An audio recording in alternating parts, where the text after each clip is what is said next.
পল্লবীতে শিশু রামিসা আক্তারকে ধর্ষণ ও হত্যার ঘটনায় দায়ের করা আলোচিত মামলায় রায় আগামী রবিবার। ঢাকা মহানগর শিশু সহিংসতা দমন ট্রাইব্যুনালের বিচারক মাসরুর সালেকিন এই দিন ধার্য করেন। আজ আদালতে রাষ্ট্রপক্ষের আইনজীবী যুক্তি উপস্থাপনের মাধ্যমে আসামি সোহেল রানা ও তার স্ত্রী স্বপ্না খাতুনের সর্বোচ্চ শাস্তি মৃত্যুদণ্ডের দাবি জানান। সাদিয়া হক মৌয়ের রিপোর্ট। শিশু রামিসা হত্যা মামলায় টানা চতুর্থ কার্যদিবসে বেলা 12টায় আদালতে তোলা হয় অভিযুক্ত দুই আসামিকে। যুক্তিতর্কের শুরুতে শুনানিতে ধর্ষণ ও হত্যার মতো গুরুতর অপরাধের সাক্ষ্য ও প্রমাণাদি সহ 29 পৃষ্ঠার নথি পাঠের মাধ্যমে প্রায় 1.5 ঘণ্টার যুক্তি উপস্থাপন করেন রাষ্ট্রপক্ষের আইনজীবীরা। দুই পক্ষের যুক্তিতর্ক শুনানি শেষে আগামী রবিবার রায়ের দিন ধার্য করেন আদালত। আমাদের উপস্থাপিত সকল সাক্ষীর সাক্ষ্যের নিরিখে তার স্বীয় বিবেচনায় যথোপযুক্ত শাস্তিমূলক বা শাস্তি প্রদান করে ন্যায় বিচারের স্বার্থে দৃষ্টান্তমূলক রায় প্রদান করবেন। এবং আমরা এও জানাচ্ছি, মাননীয় ট্রাইব্যুনাল আগামী রবিবার এই মামলার রায় ঘোষণার তারিখ নির্ধারণ করেছেন ট্রাইব্যুনালের স্বীয় বিবেচনায়। অন্যদিকে আদালতে যুক্তিতর্কের পর ন্যায় বিচারের আবেদন জানান আসামি পক্ষের আইনজীবী। যেহেতু আসামি দোষ স্বীকার করছে এবং গতকালকেও বিজ্ঞ আদালতে সে বলেছে সে দোষী, সে মাপ চায়, তার মানে সে অপরাধী। তা আমি বলেছি তাকে যাবজ্জীবন কারাদণ্ড দেওয়া হোক এবং তার যে স্ত্রী স্বপ্না আক্তার যেহেতু লাশ গুমের বিষয়ে সহায়তা প্রদান করেছে, আমি বলেছি তাকে সংশ্লিষ্ট আইনে যে সর্বোচ্চ সাজা আছে 7 বছর, সেই বিধান অনুযায়ী তাকে 7 বছর কারাদণ্ড দেওয়া হোক। 1 জুন থেকে টানা 4 দিনে এই বিচার কাজ সম্পন্ন করে রবিবার 5ম কার্যদিবসেই মামলার রায় তারিখ ধার্য করার মাধ্যমে এই মামলাটি বাংলাদেশের বিচার ব্যবস্থায় এক দৃষ্টান্তমূলক শাস্তি হতে যাচ্ছে, ঠিক এমনটাই বলছেন আইনজীবীরা।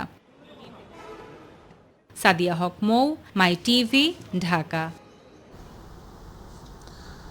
আদ্দিন হাসপাতালে 6 নবজাতকের মৃত্যুর ঘটনায় চিকিৎসক, নার্স ও কর্তৃপক্ষের চরম অবহেলা ছিল বলে জানিয়েছেন স্বাস্থ্যমন্ত্রী সরদার সাখাওয়াত হোসেন।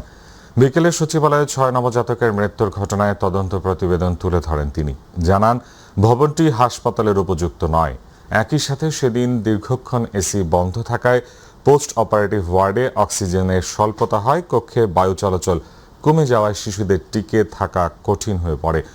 রবিবারের মধ্যে বিদ্যমান আইন অনুযায়ী ব্যবস্থা নেওয়া হবে বলে জানান স্বাস্থ্যমন্ত্রী। রাকিব হাসানের রিপোর্ট। গত 27 মে ভোর 6টা থেকে সকাল 9টার মধ্যে রাজধানীর মগবাজার আদ্দিন হাসপাতালের পোস্ট অপারেটিভ কক্ষে অক্সিজেন না থাকায় মৃত্যু হয় 6 নবজাতকের। ঘটনাটি তদন্তে গঠিত তদন্ত কমিটির প্রতিবেদন প্রকাশ করেছে স্বাস্থ্য মন্ত্রণালয়। বিকেলে সচিবালয়ে আয়োজিত সংবাদ সম্মেলনে তদন্ত প্রতিবেদনটি গণমাধ্যমের সামনে তুলে ধরেন স্বাস্থ্যমন্ত্রী। ছোট বদ্ধ কক্ষে অতিরিক্ত মানুষের উপস্থিতি, দীর্ঘক্ষণ এসি বন্ধ থাকা এবং বিকল্প কোনো ভেন্টিলেশনের ব্যবস্থা না থাকায় বাতাসে অক্সিজেনের পরিমাণ কমে যাওয়া এবং কার্বন ডাই অক্সাইডের পরিমাণ বেড়ে যাওয়া, যা নবজাতক শিশুর দীর্ঘ সময় টিকে থাকার পক্ষে অসম্ভব হয়ে পড়েছিল। তদন্তে উঠে এসেছে ঘটনার সময় পোস্ট অপারেটিভ কক্ষে কোনো চিকিৎসক ছিল না, তবে নার্স এবং হাসপাতাল কর্তৃপক্ষের চরম অবহেলার প্রমাণ পাওয়া গেছে বলে জানান স্বাস্থ্যমন্ত্রী মোহাম্মদ সাখাওয়াত হোসেন। সরেজমিনে ঘটনাস্থল পরিদর্শন, ভিকটিমের পরিবারবর্গের বক্তব্য, জবানবন্দি, হাসপাতালের চিকিৎসক, নার্স ও স্টাফদের বক্তব্য ইত্যাদি পর্যালোচনা ও পারিপার্শ্বিক সার্বিক অবস্থা বিবেচনায় তদন্ত কমিটি সর্বসম্মতিক্রমে এই সিদ্ধান্তে উপনীত হয়েছে যে মগবাজারস্থ আদ্দিন মেডিকেল কলেজ ও হাসপাতালে গত 27/5/2026 তারিখে ভোর রাত আনুমানিক 5টা হতে সকাল 9টার মধ্যে 6 জন নবজাতকের আকস্মিক মর্মান্তিক মৃত্যুর ঘটনায় উক্ত হাসপাতালে বর্ণিত সময় দায়িত্বরত চিকিৎসক না থাকা ও নার্স স্টাফ এবং সর্বোপরি হাসপাতাল কর্তৃপক্ষের অবহেলা স্পষ্টভাবে প্রমাণিত হয়েছে। আইন অনুযায়ী ব্যবস্থা নেওয়ার আশ্বাস দিয়ে স্বাস্থ্যমন্ত্রী বলেন, স্বাস্থ্যসেবার মান উন্নয়নে কঠোর থেকে কঠোর ব্যবস্থা গ্রহণ করবে সরকার। তদন্ত কমিটির পরে আমরা বসে শাস্তির বিধান কি আছে সেটা আমরা নিশ্চিত করব। রবিবারের ভিতরে আমরা সিদ্ধান্তে বলবো, ইনশাআল্লাহ আপনারা সন্ধ্যার মধ্যে জানতে পারবেন। রাকিব হাসান, মাই টিভি, ঢাকা। ন্যায় নীতিসঙ্গত। বিএনপির উদার গণতান্ত্রিক নীতির কারণেই জাতীয় নির্বাচনে জামায়াত পরাজিত হয়েছে বলে মন্তব্য করেছেন স্থানীয় সরকার পল্লী উন্নয়ন সমবায় মন্ত্রী মির্জা ফখরুল ইসলাম আলমগীর। দুপুরে পিআইবিতে শহীদ প্রেসিডেন্ট জিয়াউর রহমানের ৪৫তম শাহাদাত বার্ষিকী উপলক্ষে এক আলোচনায় এই মন্তব্য করেন তিনি। এ সময় তথ্যমন্ত্রী জহিরউদ্দিন স্বপন বলেন, নিজেদের স্বার্থের সুরক্ষা দিয়ে কূটনৈতিক সম্পর্ক বজায় রাখবে বাংলাদেশ। মাহবুব সৈকতের রিপোর্ট। শহীদ প্রেসিডেন্ট জিয়াউর রহমানের ৪৫তম শাহাদাত বার্ষিকী উপলক্ষে আলোচনা সভার আয়োজন করে প্রেস ইনস্টিটিউট। বাংলাদেশের প্রধান কূটনৈতিক সমস্যা কার সঙ্গে, কোন দেশের সঙ্গে? রাজধানীতে পিআইবির প্রধান কার্যালয়ের হলরুমে আয়োজিত সভায় অংশ নিয়ে রাষ্ট্রনায়ক জিয়ার নীতি অনুযায়ী বর্তমান সরকার পররাষ্ট্রনীতি পরিচালিত করছে বলে জানান তথ্যমন্ত্রী জহিরউদ্দিন স্বপন। শহীদ রাষ্ট্রপতি জিয়াউর রহমানের নির্জোট এবং স্বাধীন পররাষ্ট্রনীতির মূল ভিত্তিগুলি কিন্তু প্রতিফলিত হয়েছে এভাবে, কোথাও কোনো শত্রু তৈরি হয় নাই, সর্বত্রই মিত্র তৈরি হয়েছে। আমাদের সরকার, তারেক রহমানের সরকারের কাছে শহীদ জিয়াউর রহমানের সার্কের নীতি এবং তার বহুপক্ষীয় স্বার্থের ভিত্তিতে এগিয়ে চলার যে নির্জোট রাজনীতি, সেটাই আমাদের কাছে প্রধান নীতি। দেশের মানুষ বিএনপির উদার গণতান্ত্রিক নীতি গ্রহণ করার কারণেই বিগত নির্বাচনে বিএনপিকে বিজয়ী করেছে বলে দাবি দলটির মহাসচিব ও স্থানীয় সরকার মন্ত্রী মির্জা ফখরুল ইসলাম আলমগীরের। নির্বাচনে আমাদের বুদ্ধিজীবীরা পত্রপত্রিকা মিডিয়াতে একটা হাইপ উঠে গিয়েছিল, যেখানে জামাতে ইসলাম ক্ষমতায় চলে যাচ্ছে, তারা সবচেয়ে বেশি ভোট পেয়ে তারা নির্বাচনে জয়লাভ করবে, এমনকি আমাকে পর্যন্ত পরাজিত করে রেখে দিয়েছিল। অথচ দেখেন, মানুষ কিন্তু ভুল করলো না, মানুষকে ঠিকই তাদেরকে বাদ দিয়ে দিল, দিয়ে বিএনপিকে বেছে দিল। কেন? কারণ বিএনপি প্রতিনিধিত্ব করে একটা উদার গণতান্ত্রিক রাজনীতি। নতুন প্রজন্মের মাঝে স্বাধীনতার ঘোষক শহীদ জিয়ার জীবন ও কর্ম তুলে ধরার আহ্বান বক্তাদের। অত্যন্ত সফল একটি অধ্যায় ছিল রাষ্ট্রপতি জিয়াউর রহমানের পররাষ্ট্রনীতি পরিচালনা। মাহবুব সৈকত, মাই টিভি, ঢাকা। জ্বালানি তেল ও বিদ্যুতের দফায় দফায় মূল্যবৃদ্ধির প্রতিবাদে রাজধানীতে বিক্ষোভ সমাবেশ ও মিছিল করেছে বাংলাদেশ জামায়াতে ইসলামী ঢাকা মহানগরী। এই সময় দ্রব্যমূল্য বৃদ্ধি, আইন শৃঙ্খলা পরিস্থিতি এবং অর্থনৈতিক ব্যবস্থাপনা নিয়ে সরকারের সমালোচনা করেন দলটির নেতারা। আতিকুর রহমান তিতাসের রিপোর্ট। জ্বালানি তেল ও বিদ্যুতের দফায় দফায় মূল্যবৃদ্ধির প্রতিবাদে জাতীয় মসজিদ বায়তুল মোকাররমের উত্তর গেটে আয়োজিত সমাবেশে যোগ দেন জামায়াতে ইসলামের কেন্দ্রীয় ও মহানগর নেতারা। দ্রব্যমূল্যের ঊর্ধ্বগতি লাগাম টানার দাবিতে সমাবেশে নেতারা অভিযোগ করেন, দ্রব্যমূল্য লাগামহীনভাবে বেড়েই চলছে, পাশাপাশি আইন শৃঙ্খলা পরিস্থিতি নিয়ন্ত্রণেও সরকার ব্যর্থতার পরিচয় দিচ্ছে বলেও দাবি করেন তারা। এই সরকার ধ্বংসের দিকে যাচ্ছে, যদি তারা অনতি বিলম্বে ফিরে না আসে, তাদের এই ধ্বংস থেকে তাদেরকে এক আল্লাহ ছাড়া কেউ রক্ষা করতে পারবে না। জনগণের স্বার্থবিরোধী কোনো সিদ্ধান্ত মেনে নেওয়া হবে না বলেও হুঁশিয়ারি দেন নেতারা। অবিলম্বে তেল গ্যাসের মূল্য যা বৃদ্ধি করেছেন, ওগুলি অবিলম্বে প্রত্যাহার করে নিন। এর সাথে সাথে দ্রব্যমূল্যের ঊর্ধ্বগতির লাগাম টেনে ধরুন। প্রধান অতিথির বক্তব্যে জামাতের সেক্রেটারি জেনারেল মিয়া গোলাম পরোয়ার সরকারের বিভিন্ন কর্মকাণ্ডের সমালোচনা করে বলেন, গণরায়ের প্রতিফলন ঘটাতে সরকার ব্যর্থ হয়েছে। হত্যা, ধর্ষণ ও লুটপাটের ঘটনায় উদ্বেগ প্রকাশ করে এসব বিষয়ে সরকারের জবাবদিহিতা নিশ্চিত করার দাবিও জানান তিনি। আইন শৃঙ্খলা, ধর্ষণ, চাঁদাবাজি, হত্যা, খুন খারাপি, লুটপাট, এমপি হয়ে উপজেলার ডিসি অফিস, গ্রামে গঞ্জে সিন্ডিকেট তৈরি করে লুটপাটের বাজার তারা এখন বসানো শুরু করেছে। অবিলম্বে এই বর্ধিত মূল্য প্রত্যাহার করতে হবে। 2 বছর মধ্যে আপনি দাম বাড়াবেন না কথা দিলেন, 3 মাসের মধ্যে দাম বাড়ালেন। সামনের 5 বছরে জনগণের রক্ত চুষে আপনারা হয়তো খেয়ে ফেলবেন, সে ব্যাপারে জনগণ কিন্তু আতঙ্কিত। সমাবেশ শেষে একটি বিক্ষোভ মিছিল বের করা হয়। আতিকুর রহমান তিতাস, মাই টিভি। প্রধানমন্ত্রী তারেক রহমানের সঙ্গে সৌজন্য সাক্ষাৎ করেছেন জাতিসংঘ উন্নয়ন কর্মসূচি ইউএনডিপির বাংলাদেশ অফিসের আবাসিক প্রতিনিধি স্টেফান লিলার। সকালে বাংলাদেশ সচিবালয় মন্ত্রিপরিষদ বিভাগে প্রধানমন্ত্রীর সঙ্গে এই সাক্ষাৎ অনুষ্ঠিত হয়। সাক্ষাৎকালে প্রধানমন্ত্রী তারেক রহমান এবং ইউএনডিপির বাংলাদেশ কার্যালয়ের আবাসিক প্রতিনিধি স্টেফান লিলার সৌহার্দ্যপূর্ণ পরিবেশে পারস্পরিক মত বিনিময় করেন। সাক্ষাৎকালে প্রধানমন্ত্রীর উপদেষ্টা প্রধানমন্ত্রী কার্যালয়ের মুখপাত্র Mahadi Amin, Bangladesh UNDP strategic communications and outreach এর কীর্তিজাই পেহরি, সহকারী আবাসিক প্রতিনিধি আনোয়ারুল হক উপস্থিত ছিলেন। সচিবালয়ে অবস্থিত প্রধানমন্ত্রীর কার্যালয়ের বিশেষ লাল টেলিফোন সংযোগের তামার তার চুরির ঘটনায় 2 জনকে গ্রেফতার করেছে ডিএমপির counter terrorism and transnational crime unit. এ সময় তাদের কাছ থেকে চুরি হওয়া 8 কেজি 200 গ্রাম তামার তার উদ্ধার করা হয়। ডিএমপি কমিশনার মোসলেহ উদ্দিন আহমদ জানান, সম্প্রতি সচিবালয়ে প্রধানমন্ত্রীর কার্যালয়ে লাল টেলিফোন সংযোগের তার চুরির একটি স্পর্শকাতর ঘটনা ঘটে।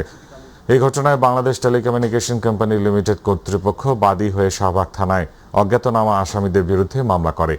এক পর্যায়ে সচিবালয়ের আউটসোর্সিং কর্মী রঞ্জন চন্দ্রকে হেফাজতে নিয়ে জিজ্ঞাসাবাদ করার পর ভাঙাড়ি ব্যবসায়ী রেজাকুল ইসলামকে গ্রেফতার করা হয়। করি এবং সে এই তারগুলো যেখানে বিক্রি করেছে সেই ভাঙ্গারি দোকান থেকে আমরা কিছু তার উদ্ধার করি, 8 কেজির মতো তার উদ্ধার করি এবং সেই ভাঙ্গারি দোকানদার যিনি তারগুলো কিনেন তাকে আমরা গ্রেফতার করি। তো এই ঘটনায় আমাদের এখন 2 জন গ্রেফতার হয়েছে এবং তারা আমাদের হাজতে আছে এবং আপনাকে আগেই বলেছি যে এই সংক্রান্তে মামলা হয়েছিল। পররাষ্ট্রমন্ত্রী ডক্টর খলিলুর রহমান বলেছেন, জাতিসংঘের সভাপতি পদের এই বিজয় বাংলাদেশের গণতন্ত্রের বিজয়। জাতিসংঘের সাধারণ পরিষদের সভাপতি নির্বাচিত হওয়ার পর পররাষ্ট্র মন্ত্রণালয়ে প্রথমবারের মতো ব্রিফিংয়ে তিনি একথা বলেন। তিনি বলেন, প্রধানমন্ত্রীর সমর্থন না থাকলে 10 বছরের রাস্তা 10 সপ্তাহে অতিক্রম করা সম্ভব ছিল না। একই সঙ্গে 2 দায়িত্ব পালন সম্ভব এমন নজির আছে বলে জানান পররাষ্ট্রমন্ত্রী। আমাদের পররাষ্ট্র প্রতিমন্ত্রী এবং মাননীয় প্রধানমন্ত্রীর পররাষ্ট্র বিষয়ক উপদেষ্টা, আমরা যে টিম স্পিরিটে কাজ করেছি এই বিজয়ের পেছনে তার অবদান ছিল বিপুল। এই বিজয় আমরা বাংলাদেশের ভবিষ্যতের কাছে উৎসর্গ করছি। ধন্যবাদ। আগামী 1 বছরের মধ্যে দেশের প্রতিটি প্রাথমিক বিদ্যালয়ের শিক্ষার্থীদের জন্য মিড ডে মিল কর্মসূচি চালু করা হবে। আর আগামী 3 মাসের মধ্যে শিক্ষার্থীদের জন্য স্কুল ড্রেসের ব্যবস্থাও সরকার করবে বলে জানিয়েছেন শিক্ষামন্ত্রী আনোয়ার ইহসানুল হক মিলন। সকালে মিরপুরের ন্যাশনাল বাংলা উচ্চ বিদ্যালয়ের এক অনুষ্ঠানে তিনি কথা জানান। অনুষ্ঠানে প্রধানমন্ত্রীর উপদেষ্টা ও তার কার্যালয়ের মুখপাত্র মাহাদি আমিন বলেন, দেশের শিক্ষা ব্যবস্থাকে বিকেন্দ্রীকরণ ও বহুমাত্রিক করা যাচ্ছে, যাতে উন্নয়ন শুধু রাজধানী কেন্দ্রিক না হয়ে সারা দেশে ছড়িয়ে পড়ে। তিনি বলেন, শিক্ষার্থীদের হাত ধরেই সমৃদ্ধ, দক্ষ, মানবিক বাংলাদেশ গড়ে উঠবে। আমাদের মাননীয় শিক্ষামন্ত্রী যে ভিশন রয়েছে, মাননীয় শিক্ষা প্রতিমন্ত্রী যেভাবে কাজ করছেন এবং আমাদের মাননীয় প্রধানমন্ত্রী সরাসরি নির্দেশনায় ইনশাল্লাহ আমাদের প্রতিটি শিশুকে, প্রতিটি তরুণকে, প্রতিটি কিশোর কিশোরী, যুবক যুবতীকে আগামীর বাংলাদেশ বিনির্মাণের কারিগর এবং কাণ্ডার হিসাবে আমরা গড়ে তুলে কাঁধে কাঁধ মিলিয়ে আমাদের এই বাংলাদেশটাকে আমরা সমৃদ্ধ, স্বনির্ভর করে তুলব ইনশাল্লাহ। আমাদের শিশুরা যেন পুষ্টিহীনতায় না ভোগে, সেই জন্য সারা বাংলাদেশের প্রত্যেকটি প্রাথমিক বিদ্যালয়ে মিড ডে মিলের চালু করা হয়েছে। এই বছরের মধ্যেই প্রত্যেকটি স্কুলের ছাত্রছাত্রীরা মিড ডে মিল পাবে। তিনি চান ভবিষ্যৎ প্রজন্ম এখান থেকেই শুরু হোক। কোরবানির পশুতে স্বয়ংসম্পূর্ণ বাংলাদেশ লক্ষ্য এখন মাংস রপ্তানি বলে জানিয়েছেন মৎস্য প্রাণী সম্পদ প্রতিমন্ত্রী সুলতান সালাউদ্দিন টুকু। দেশে কোরবানি হয়েছে 93,67,000 পশু, চাহিদা পূরণে 100% সফল বলে জানান প্রতিমন্ত্রী। সচিবালয়ে আয়োজিত এক সংবাদ সম্মেলনে মৎস্য ও প্রাণী সম্পদ প্রতিমন্ত্রী সুলতান সালাউদ্দিন টুকু সাংবাদিকদের এই পরিসংখ্যান সম্পর্কে অবহিত করেন। প্রাণী সম্পদ অধিদপ্তর থেকে সংগৃহীত তথ্যের ভিত্তিতে প্রতিমন্ত্রী আরও উল্লেখ করেন যে এবারের পশুর সংখ্যা আগের বছরের তুলনায় বিশেষ তাৎপর্য বহন করে। গত বছর আমাদের উদ্বৃত্ত ছিল 33,11,337টি, আর এই বছর আমাদের মজুতের সংখ্যা বলেছিলাম যে 1,24 লাখ প্রায়। এই বছর আমাদের চাহিদা ছিল 1,01,06,334টি। আমাদের কুরবানি হয়েছে 93,67,418টি। এইবার আমাদের উদ্বৃত্ত রয়েছে 29,66,422টি। সামাজিক যোগাযোগ মাধ্যমে ছড়িয়ে পড়া হাজিদের 150টি লাগেজ কেটে মালামাল চুরির অভিযোগকে অসত্য বলে দাবি করেছেন বেসামরিক বিমান পরিবহন ও পর্যটন প্রতিমন্ত্রী এম রাশিদুজ্জামান মিল্লাত। তিনি বলেছেন, অভিযোগ ওঠার পর তাৎক্ষণিক তদন্তে বিমানবন্দরের সিসিটিভি ও বডি অন ক্যামেরার ফুটেজ পর্যালোচনা করে কোনো ধরনের মিসহ্যান্ডেলিং এর প্রমাণ পাওয়া যায়নি। সকালে সচিবালয়ের তথ্য অধিদপ্তরের সম্মেলন কক্ষে বেসামরিক বিমান পরিবহন ও পর্যটন মন্ত্রণালয় সম্পর্কিত সমসাময়িক ইস্যুতে আয়োজিত এক ব্রিফিংয়ে তিনি এই দাবি করেন। ঢাকা বিমানবন্দরে সিসিটিভি ফুটেজ পর্যবেক্ষণ করে কোনো ধরনের মিসহ্যান্ডলিংয়ের প্রমাণ পাওয়া যায়নি। আপনারা যাচাই করলে জানবেন যে গতকালকে ঘটনাটি অসত্য। সম্মানিত যাত্রীগণের যাত্রা নিরাপদ ও আনন্দদায়ক করতে আমরা সার্বক্ষণিক প্রচেষ্টা চালাচ্ছি এবং আপনারা এটাও জেনে খুশি হবেন যে এবার যে ৭৮,০০০-এরও বেশি যাত্রী হজ যাত্রী আমরা পাঠালাম নির্বিঘ্নে, কোনো ধরনের ত্রুটি আমাদের দেখা দেয়নি। দেশে জ্বালানি তেলের ধারাবাহিক মূল্যবৃদ্ধি এবং সরবরাহ ব্যবস্থার দুর্বলতায় মূল্যস্ফীতির চাপ আরও বেড়েছে বলে মনে করছে সিপিডি। সংস্থাটির মতে এর সবচেয়ে বড় প্রভাব পড়ছে সাধারণ মানুষের জীবনযাত্রার ব্যয়। সকালে রাজধানীতে আয়োজিত এক ব্রিফিংয়ে এসব তথ্য জানান সিপিডি। শবনম অবনীর রিপোর্ট। বাজারে নিত্যপণ্যের দাম বাড়ছে পরিবহন ও জ্বালানির খরচও। এর প্রভাবে সাধারণ মানুষের দৈনন্দিন জীবন হয়ে উঠেছে আরও ব্যয়বহুল। এমন পরিস্থিতিতে দেশের অর্থনীতি বহুমাত্রিক চ্যালেঞ্জের মুখে রয়েছে বলে জানিয়েছে সিপিডি। রাজধানীতে আয়োজিত সংবাদ সম্মেলনে সংস্থাটি জানায়, চলতি বছরের এপ্রিল মাসে মূল্যস্ফীতি পৌঁছেছে ৯.৪%। জ্বালানি, পরিবহন ও বিভিন্ন সেবার ব্যয় বৃদ্ধিকে এর প্রধান কারণ হিসেবে উল্লেখ করা হয়। জ্বালানির যে মূল্য বৃদ্ধি হয় সেটারও কি আমাদের সামষ্টিক অর্থনীতির উপর কি ধরনের প্রভাব পড়ে? মূল সমস্যাটা হচ্ছে যে এখানে আমাদের যে চাহিদাজনিত সমস্যা না, এখানে হচ্ছে যে আমাদের সরবরাহজনিত। এটা যে ব্রডার মূল্যস্ফীতির ক্ষেত্রে আমরা যেটা বলছি যে সেখানে যে চাহিদাজনিত না বরং সরবরাহ নিয়ন্ত্রক কেন্দ্রিক একটা সমস্যা, সেই জায়গায় কিন্তু আসল পদক্ষেপটা নিতে হবে।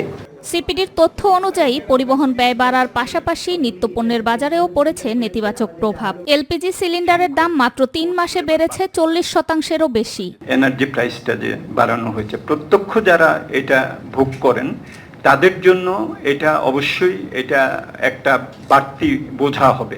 সিপিডির মতে আমদানি নির্ভর জ্বালানি ব্যবস্থা, সরবরাহ শৃঙ্খলের দুর্বলতা এবং বাজারে মধ্যস্থভোগীদের প্রভাব মূল্যস্ফীতিকে আরও উস্কে দিচ্ছে।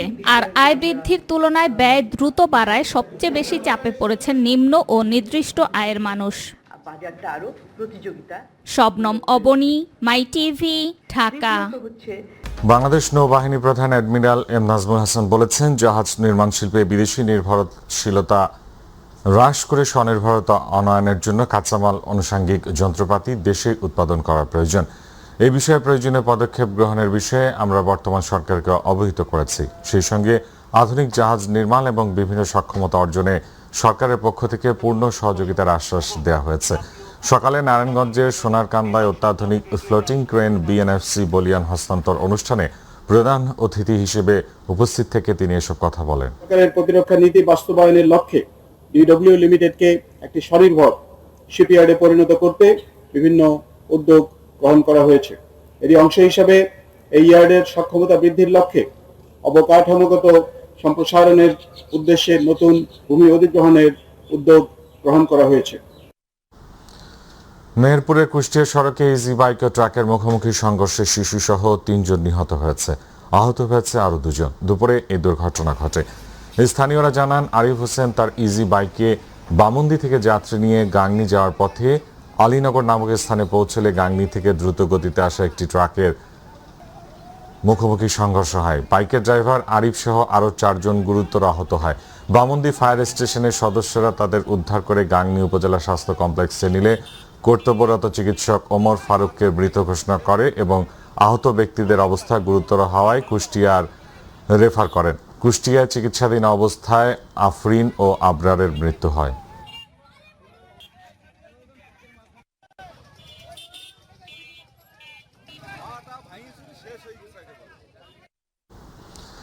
গাজীপুরে বাস চাপায় অটোরিকশা আরোহী 2 জন নিহত হয়েছেন। দুপুর 1:45-টার দিকে ঢাকা ময়মনসিংহ মহাসড়কের বাসন সড়ক এলাকায় এই দুর্ঘটনা ঘটে।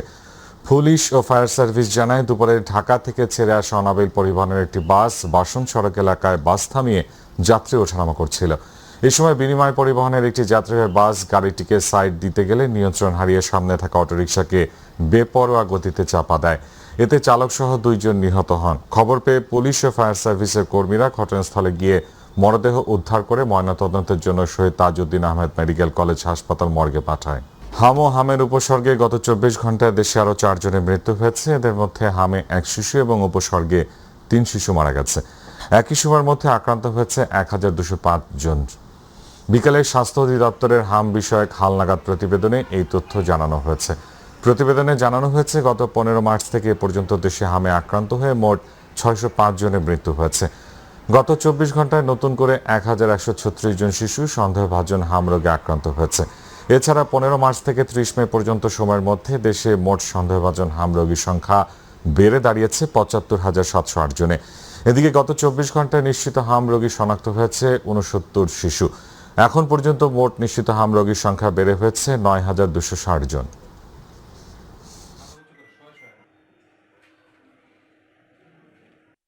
এবারে অর্থ ও বাণিজ্য সংবাদ।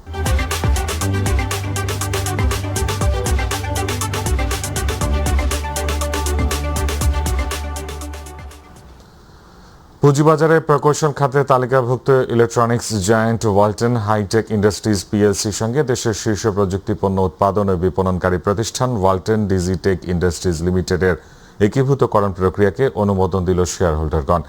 এর মধ্য দিয়ে প্রযুক্তি পণ্য খাতের শীর্ষ এই দুই প্রতিষ্ঠানের একীভূতকরণ প্রক্রিয়া কার্যকর করার লক্ষ্যে আরও এক ধাপ এগিয়ে গেল। এই একীভূতকরণ ওয়ালটন হাইটেকের প্রোডাক্ট লাইন আরও শক্তিশালী করার পাশাপাশি কোম্পানির বাজার সম্প্রসারণ, কার্যক্ষমতা বৃদ্ধি এবং পরিচালনা ব্যয় হ্রাসে গুরুত্বপূর্ণ ভূমিকা রাখবে, যার সুফল পাবে ওয়ালটন হাইটেকের শেয়ার হোল্ডারগণ।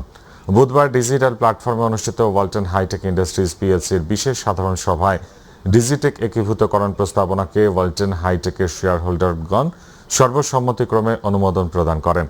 সভায় সভাপতিত্ব করেন ওয়ালটন হাইটেকের chairman SM. Shamsul Alam, virtual মাধ্যমে কোম্পানির vice chairman SM. Ashraful Alam, managing director SM. Mahbubul Alam, উদ্যোক্তা পরিচালক এস.এম. নুরুল আলম রেজভি ও এস.এম. রেজাউল আলম, পরিচালক এস.এম. মঞ্জুরুল আলম অভি, তাহমিনা আফরোজ, রাইসা সিগমা হিমা এবং সাবিহা জারিন অরনা, স্বতন্ত্র পরিচালক ডক্টর সাদিকুল ইসলাম ও জোহরা বিবি সহ কোম্পানির অন্যান্য ঊর্ধ্বতন কর্মকর্তাগণ এবং উল্লেখযোগ্য সংখ্যক প্রাতিষ্ঠানিক ও সাধারণ শেয়ারহোল্ডারগণ সভায় অংশ নেন। সভায় সঞ্চালনা করেন ওয়ালটন হাইটেকের ডেপুটি ম্যানেজিং ডিরেক্টর এবং কোম্পানির সচিব মোহাম্মদ রফিকুল ইসলাম, এফসিএস।